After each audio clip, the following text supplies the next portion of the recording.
오늘은 보통 사람과 세상을 품는 기독교라는 주제를 좀 나누고자 합니다. 여러분, 보통의 세상과 보통의 지혜가 있어요. 세상에서 예수님을 믿지 않는 자들은 보통 사람들입니다. 다른 하나는 하나님이 통치하는 나라와 지혜가 있어요.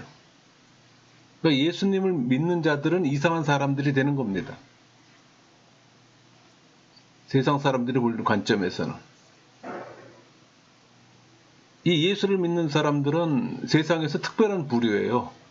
보통의 생각 밖에서 생각하며 또 보통의 해답을 거부합니다. 한마디로 그리스도인들은 보통으로 살 수 없어요. 보통 사람이 보통의 생각을 버릴 때 천국을 얻어요. 세상의 이성을 멀리할 때 마침내 영적 사고를 하게 되는 겁니다. 현재 한국교회 문제는 이 영적 무기력한 보통의 상태입니다. 이 예수님의 가르침은 세상 보통 사람들의 생각을 거슬러요. 왼쪽 뺨을 맞으면 오른 뺨을 대고, 오리를 가자면 십리를 가고, 아랫사람들의 발을 씻어주고, 또 나를 저주하는 자를 축복하고. 이것은 보통 사람으로서는 생각은 고사하고 이해조차 힘든 겁니다. 예수님은 세상적인 지혜를 거부합니다. 그리스도인들은 세상을 보통의 관점이 아닌 예수님의 눈으로 보도록 부름을 받은 자들입니다. 그러니까 그리스도인들은 보통 사람들을 어떻게 봐야 할까요? 그들을 유기된 자로 볼까요? 아니면 잠재적인 그리스도인으로 봐야 할까요? 복음서에 적용하든 바울서신에 적용하든 믿는 자들은 전도자의 삶을 살도록 부릅니다. 그러니까 전도의 논리를 따르지 않는 신앙인은 없어요. 바른 길은 섬기는 겁니다. 얻는 것을 버리는 거예요. 그러니까 자신을 지키는 일은 70번씩 7번까지도 용서하는 겁니다. 여러분은 여러분의 강점을 아세요? 알아야 합니다. 왜? 그래야 그 강점을 내려놓을 수 있기 때문에. 하나님의 능력이 온전해지는 곳은 우리의 연약함 속에 있어요. 자유하고 싶으세요? 통제권을 하나님께 완전히 드리세요. 큰 자가 되고 싶으세요? 가장 작은 자가 되세요. 그게 성경의 가르침이잖아요. 여러분, 원수에게 복수하고 싶으세요? 그를 용서하세요. 그게 안 되면 하나님께 맡기세요.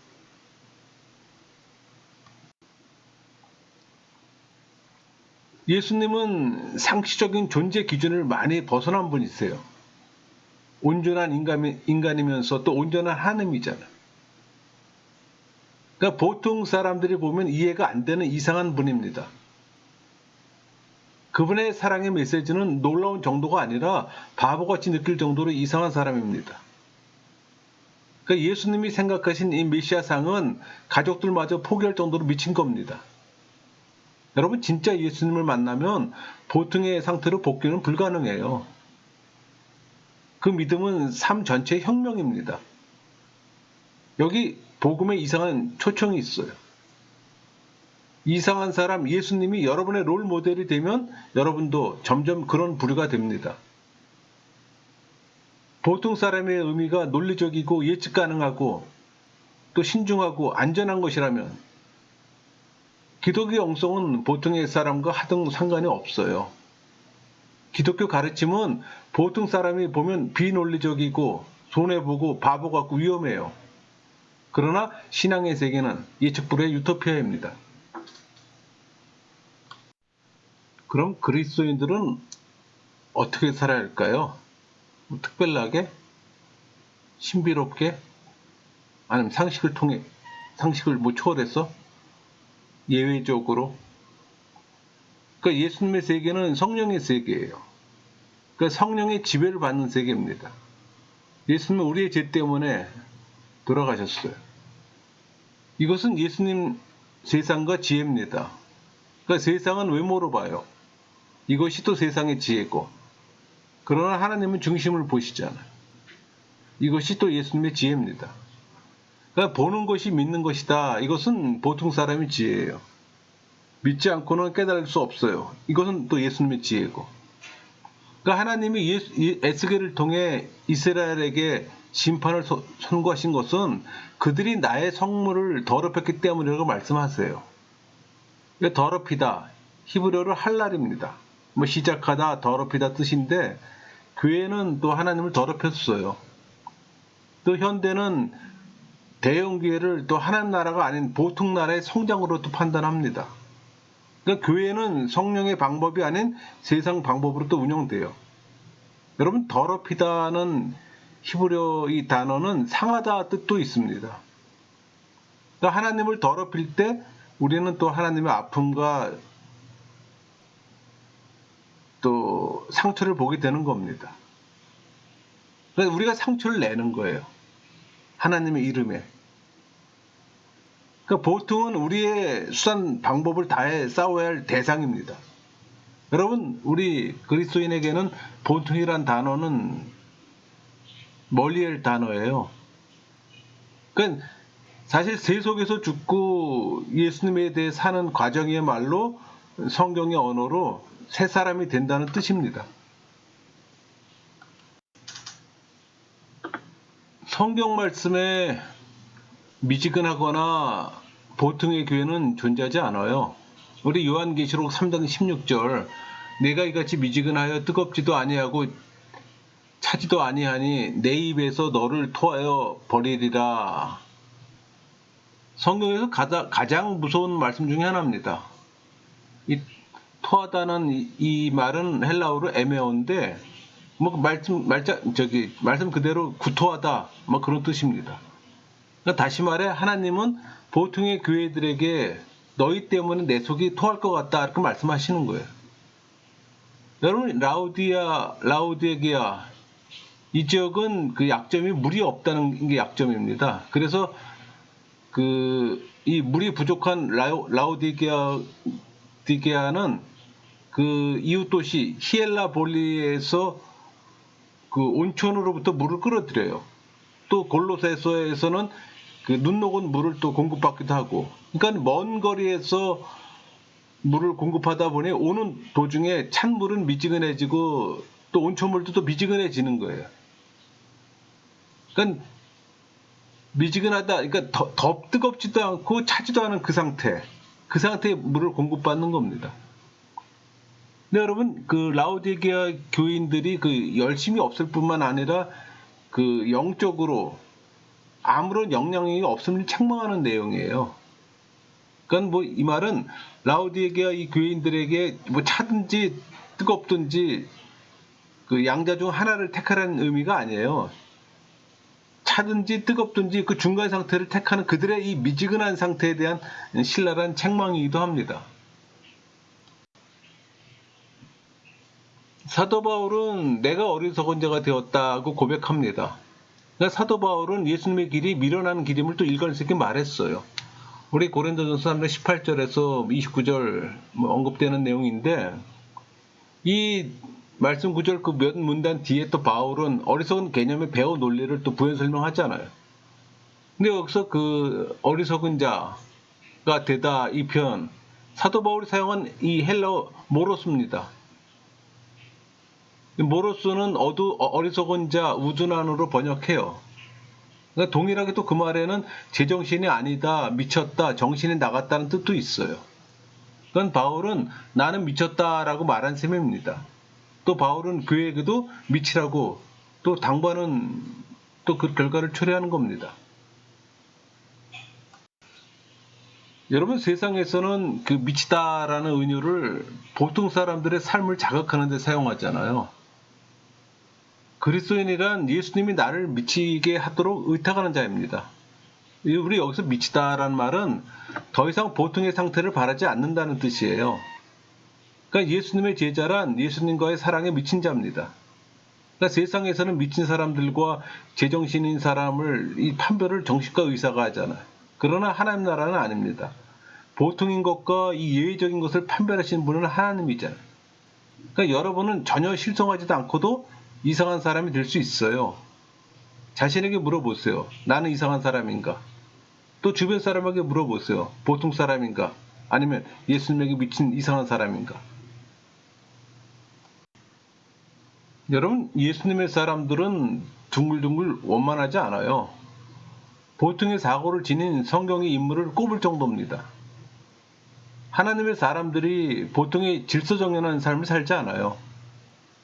예수님의 추종자 중 유별난 사람들이 다반사입니다. 아마 가장 유별난 사람은 베드로와 바울일 겁니다. 베드로는 분노의 문제가 있었고 바울은 권위의 문제가 있었어요. 어부 베드로는 성급하고 또 충동적이고 또 고집스럽고 말 많은 반항형이잖아요. 그 반면에 이 텐트메이커 바울은 무자비하고 열성적이고 또 박해를 일삼고 관료적인 복종형이었어요. 또 위대한 성인들 중에는 심각한 죄인들과 또 거룩한 미치광이들이 많습니다. 여러분, 하나님의 사람은 보통 사람이 아니에요. 모세는 또 말더듬이었고 또 요한 마가는 바울에게 또 퇴짜 맞았고 호세아는 창녀와 결혼했잖아요. 야곱은 거짓말쟁이고 다윗은 또 불륜을 저질렀고 또 요한 마가는 발가벗었어요. 그러니까 예수님도 걱정 많은 사람들과 함께 했어요. 우리 나오미는 과부였잖아. 이사야는 혀에 또 화인이 찍혔어요. 기돈과 도마는 의심했고 에레미야는 늘 울고 우울해지며 자살까지 생각했던 사람이에요. 엘리야는 탈진하고 또 나체활보까지 했어요. 세례요한은 큰 소리를 떠들며 또 메뚜기로 연명을 했습니다. 좀 다양하게 많지요. 여러분, 사람이 받을 수 있는 최고의 찬사는 뭘까요? 함께 해주셔서 감사합니다. 저는 그렇게 생각합니다. 그러면 반대로 최악의 비난은 뭘까요? 힘들고 어려울 때 피하는 사람입니다. 그러니까 누군가가 여러분에게 해줄 수 있는 최고의 약속은 함께 하겠습니다. 이 짤막한 단어에 창세 이후 역사상 벌어진 가장 위대한 일, 성육신의 진수가 담겨 있어요. 그러니까 하나님이 모든 피조물을 사랑하사 그들과 관계 맺기 원하신다는 개념은 이 구약의 공로입니다. 그러니까 하나님이 자신의 신적 존재를 이 시공과 또 인성의 한계에 종속시켰다는 개념은 오직 신약의 기독교 공로입니다. 그러니까 하나님은 보통 사람들을 이상한 사람으로 바꾸길 원하세요. 어떻게? 그분은 한때 성육신으로 사셨던 그 삶을 우리 안에서 다시 사세요. 그러니까 물질이 거룩함을 입고 죽을 존재가 이 영혼을 증거할 정도로 우리는 또 성령을 통해 또 거룩한 몸이 되는 겁니다. 여러분 자신이 누군지 아세요? 삶의 사명이 무엇인지 아세요? 하나님의 사람이 되는 이 성품의 변환이 필요합니다. 내가 성령의 사람이 될 때만 우리는 또 다른 사람들을 그들 되게 하며 또 그 모습 그대로 받아들일 수가 있어요. 여러분, 우리는 자신의 진짜 거울을 하고 있지 않아요. 아담과 하와가 이 벌거벗은 몸을 하나님께 숨기고 또 자신을 가리려고 한 그 순간 그 이유는 우리는 늘 자신을 가렸어요. 그러니까 우리 인간은 화장하고 포장한 상태의 얼굴로 살아왔던 겁니다. 여러분이 할 수 있는 최고의 진술은 말이 아니라 얼굴이에요. 사람은 자기에게 걸맞는 얼굴을 얻게 되어 있습니다. 그리스도인이라고 성품의 기본 자질이 모두 선하진 않잖아요. 그러나 우리 중 그 아무도 구제불능일 만큼 나쁜 성품은 없어요. 하나님은 살인자 모세에게 십계명을 맡기셨잖아요. 또 십자가상의 강도를 일깨우는 것처럼 행동이 아무리 나빠도 하나님의 은혜로 이길 수가 없는 것은 없습니다. 여러분, 그 형상 파괴라는 단어에는 식별 불능의 뜻이 있어요. 우리는 하나님의 형상으로 만들어졌잖아요. 그러니까 우리의 얼굴을 변형시키면 그것은 하나님의 입장에서 형상 파괴입니다. 그러니까 우리 안에 하나님의 얼굴을 가리는 것이 있어요. 아마 가장 큰 것이 죄입니다. 우리 이사야의 표현대로 이사야 59장 2절 오직 너희 죄악이 너희와 너희 하나님 사이를 갈라놓았고 너희 죄가 그의 얼굴을 가리었어. 죄뿐만 아니라 하나님의 자리를 차지하는 것은 무엇이든 하나님의 얼굴을 가립니다. 그것은 종교도 될 수 있어요. 현대 교회의 성물이 되어버린 이 교회 규칙이나 예배 법규도 될 수가 있어요. 여러분, 성격이 유별나다라는 말을 칭찬으로 받아들일 사람이 얼마나 될까요? 사실 그 말은 최고의 수식어인데 우리는 그렇게 불리기를 겁내잖아요. 오늘날 성격이 밋밋한 제자들이 너무 많기 때문입니다.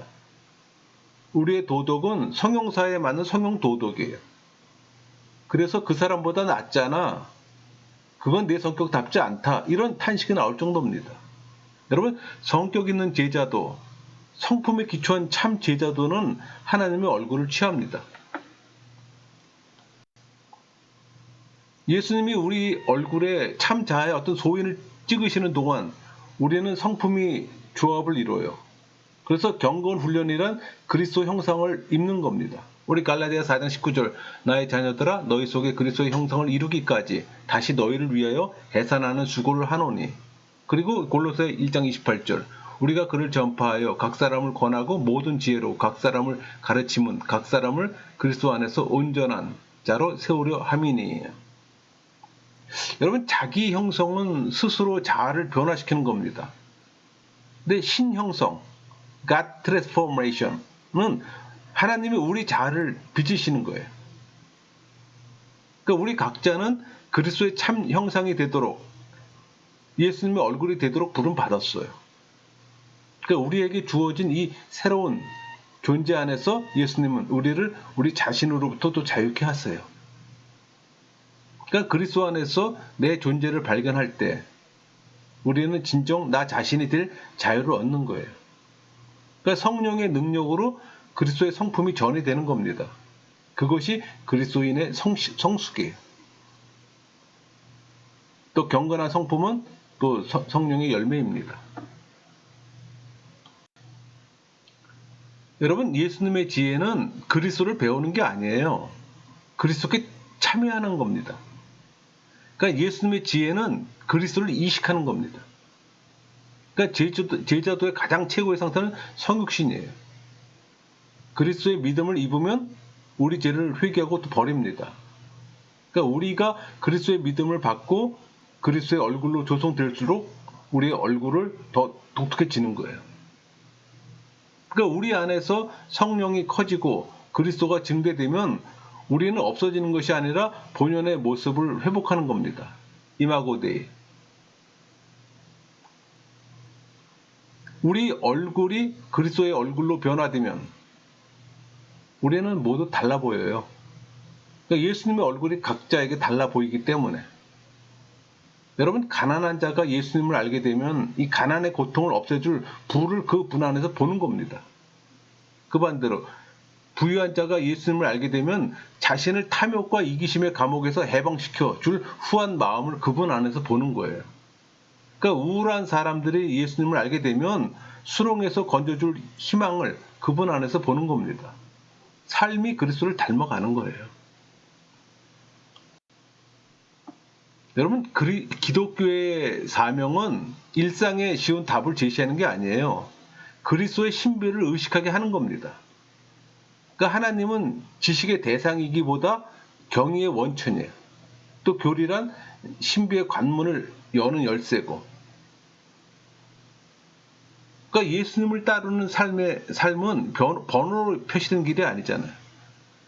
예수님께 순종하는 것은 모험으로 살고 또 신앙의 신비를 경험하는 겁니다. 보통 사람들은 신앙의 신비를 경험할 수 없잖아요. 성령이 내 안에 내주할 때 경험할 수 있는 신비입니다. 여러분, 하나님의 청지기가 될 때 하나님 나라에 들어서는 겁니다. 사도들은 이방인들에게 유대인의 생활 방식과 존재 방식을 답습해야 한다고 주장하지 않았어요. 그들은 이방인 제자들에게 자기 삶의 모습으로 그리스도께 나오도록 가르쳤어요. 또 그것이 기독교가 그토록 빨리 지리적으로 세계화된 비결입니다. 그러니까 그리스도의 얼굴은 각 상황마다 모습이 달리했어요. 그러니까 그리스도의 정신이 확장하려면 모든 문화 상황에 복음이 전파되어야 합니다. 그것이 대명령이에요. 그러니까 그러니까 선교의 핵심 단어가 된 이 토착화는 예수 그리스도의 문화적 표현과 확장입니다. 그러니까 복음을 토착화한다는 것은 각 나라 문화와 이 대화 속으로 그리스도의 성품을 가지고 들어가는 겁니다. 사실 우리는 새로운 시간에 들어설 때에만 기존의 시간에서 벗어날 수 있잖아요. 여러분, 하나님의 자녀들은 자신의 상황을 살아가며 그 상황을 살아냅니다. 그러니까 세속을 벗어나지 않고 그 안에 있어서는 안 된다는 예수님의 명령에 단번에 순종할 수 없어요. 그러니까 불순종하면서 또 순종하고 순종하면서 불순종하는 게 또 우리의 모습이잖아요. 그러니까 살아계신 그리스도의 영을 온전히 구현할 만큼 또 완전한 구현은 또 없잖아요.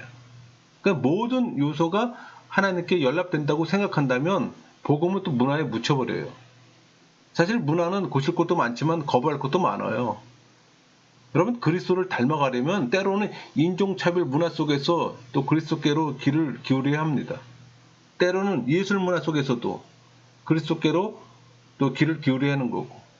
그러나 핵심은 문화를 변화시키는 건 그리스도입니다. 여러분, 순전한 복음을 지킬 때 교회는 부흥을 합니다. 그의 역사가 증명했어요. 그러나 우리 문제는 우리가 삶의 해석만큼 성경 해석과 문화 해석에 능하지 못하다는 겁니다. 새로운 문화 속에서 예수님과 걷기보다는 예수님에 대해 말하기를 더 능숙해요. 여러분, 우리는 이상한 시대에 살고 있어요. 이 시대의 이상함은 점점 더해갑니다.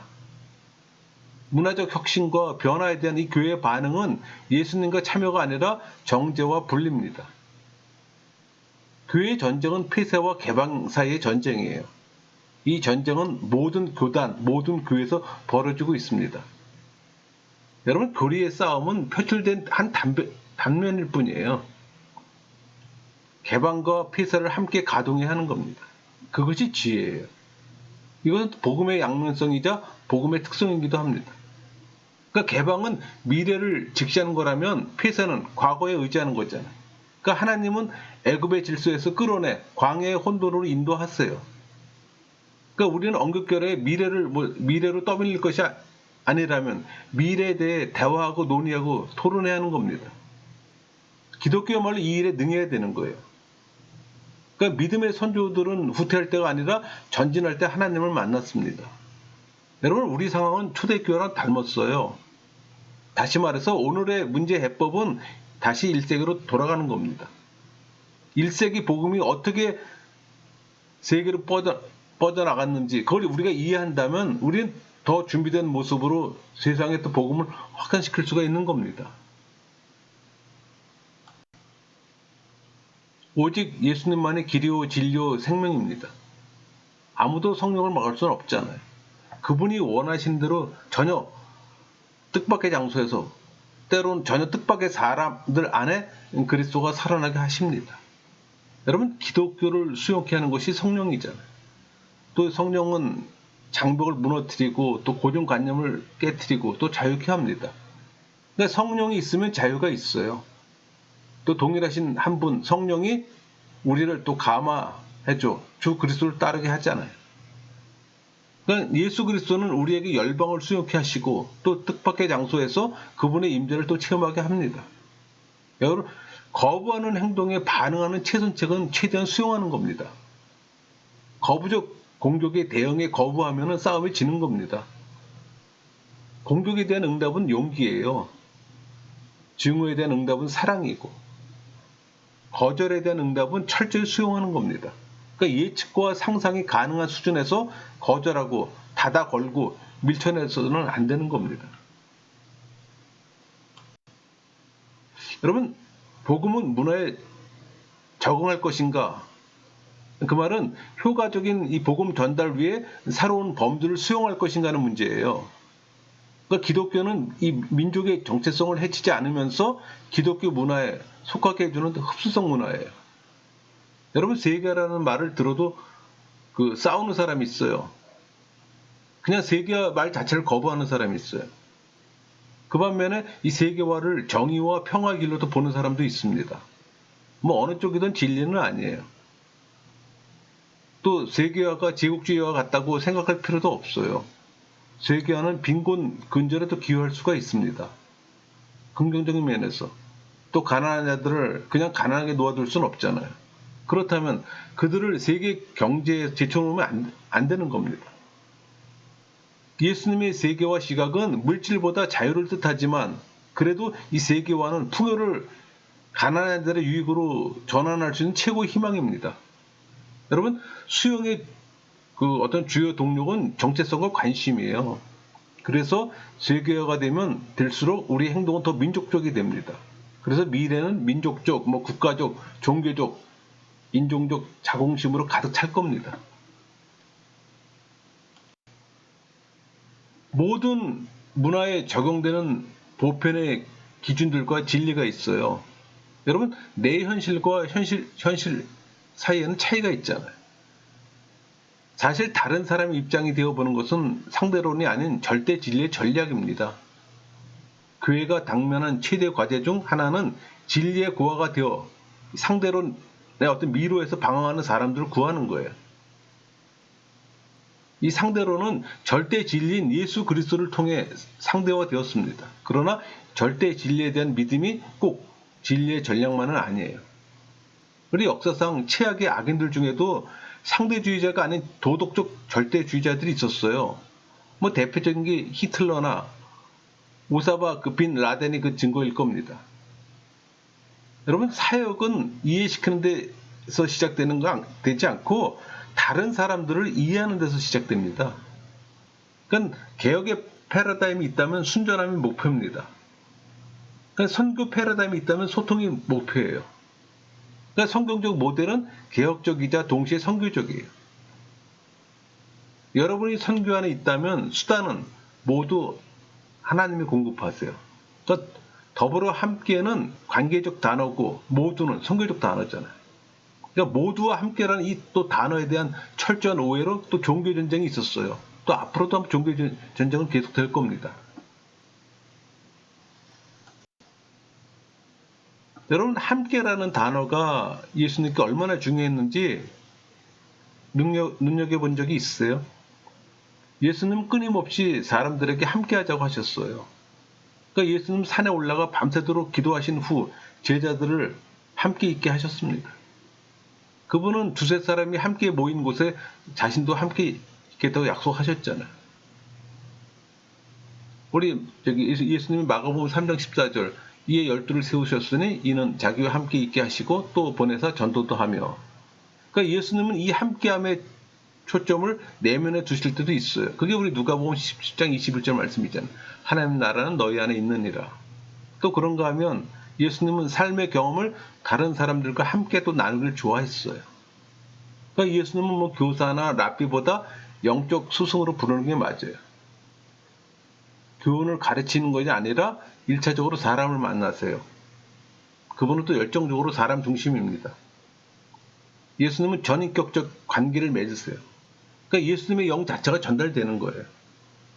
그러니까 우리는 예수님과 그분의 제자가 되려는 사람 사이의 관계 깊이를 엿볼 수가 있어요. 그러니까 예수님은 자기 경험을 전수하고 싶은 것이 아니라 자신이 아시는 실제를 제자들이 경험하길 원하셨어요. 가장 깊은 순간 그것은 신념과 신학의 나눔이 아니라 아바로의 인도입니다. 성육신도 십자가도 또 부활도 함께함의 사건이 있잖아요. 사실 함께함은 사역의 기본적인 영적 방향입니다. 함께는 관계의 언어잖아요. 하나님과의 관계에 참여하지 않고서는 구원도 존재하지 않아요. 이 초월적 존재와의 관계는 현실적 세계의 참여를 전제로 합니다. 여러분, 인간이 된다는 것은 하나님과 다른 사람들과의 함께함을 경험하는 거예요.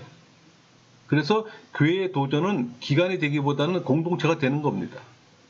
좋은 시설을 어떤 치중하기보다는 신약 성장에 치중하는 곳이 되어야 되는 겁니다. 성경에서 우리는 관계가 우주의 궁극적 실제임을 또 배워요. 그러니까 관계가 이 정체성을 선행하는 유대 역사의 언약의 주제는 신약에도 계속되어 예수 그리스도 안에서 완성됩니다. 그러니까 하나님도 고립된 존재가 아니라 참여자죠. 그러니까 하나님이 하나님이심을 그 정체성을 공유하시기 때문이에요. 그러니까 아버지는 아들과 함께 하시고 또 그리고 그 아들을 통해 우리와 함께 하세요. 그것을 존재란 공존이다라고 우리가 표현하는 겁니다. 그러니까 예수님의 제자라는 이 정체성을 갖는 우리는 예수님의 지혜의 상태로 살아가는 겁니다. 그 상태는 받기는 받되 갚지 않는 상태, 끊임없이 받는 상태. 그러니까 예수님 제자들에게 필요한 것이 있다면 주어진 것을 받는 훈련이에요. 여러분, 이 받는 훈련은 우리 존재 자체로까지 확장이 되는 겁니다. 그러니까 우리는 우리 자신을 관계로부터 받아요. 그러니까 우리는 이 정체성을 소유하기보다 성령과 함께함으로 그 정체성을 받는 거예요. 받는 자세를 감당할 수 없다면 우리는 관계 때문에 복된 상태를 공유할 수가 없는 겁니다. 여러분, 인간은 좋은 사람과 나쁜 사람에 대해서 말할 수 없어요. 오직 좋은 관계나 나쁜 관계에 대해서 말할 수 있을 뿐입니다. 좋은 제자와 나쁜 제자는 뭐 비슷한 토대에 서 있습니다. 그러기에 좋은 사역과 나쁜 사역도 마찬가지예요. 여러분, 목회자의 첫 소명은 안수받음이 아니라 예수 그리스도를 통한 하나님과의 관계예요.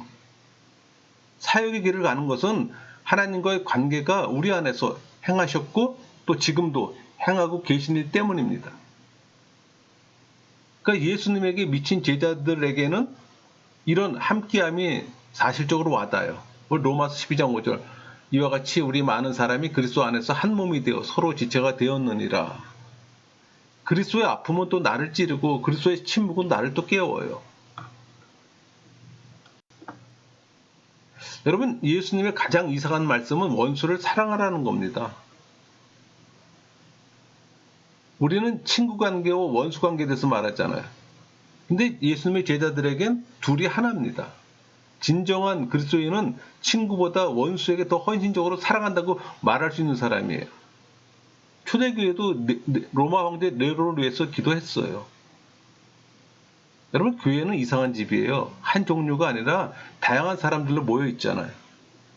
이들을 품종과 종류별로 구분하는 어떤 이 분류 작업은 기독교 정신에 또 함께하면 어긋나는 겁니다. 여러분, 신약 성경에서 다중문화가 아닌 교회는 하나도 없어요. 혼합 없이 사도행전 2장의 교회는 없습니다. 그러나 혼합은 아니에요. 그냥 보통 혼합일 뿐입니다. 이 호화라는 말이 붙을 때마다 부실한 것은 빼낸다는 뜻이잖아요. 그러니까 제자들에게는 천하고 흔하고 쓸모없는 것들이 같이 있어야만 하는 겁니다. 나도 그 중에 하나, 하나님의 하나이다 라고 말하는 겁니다. 여러분, 참된 아름다움은 온전함, 조화, 광채라는 세 개의 특징을 갖고 있어요. 이 온전함이란 순전한 존재 자체를 가리키잖아요. 그러니까 여러분은 이웃과 더불어 사십니까? 여러분의 존재는 삶의 진구에 관심을 기울이나요? 여러분, 온전함이란 의도적 관심이에요.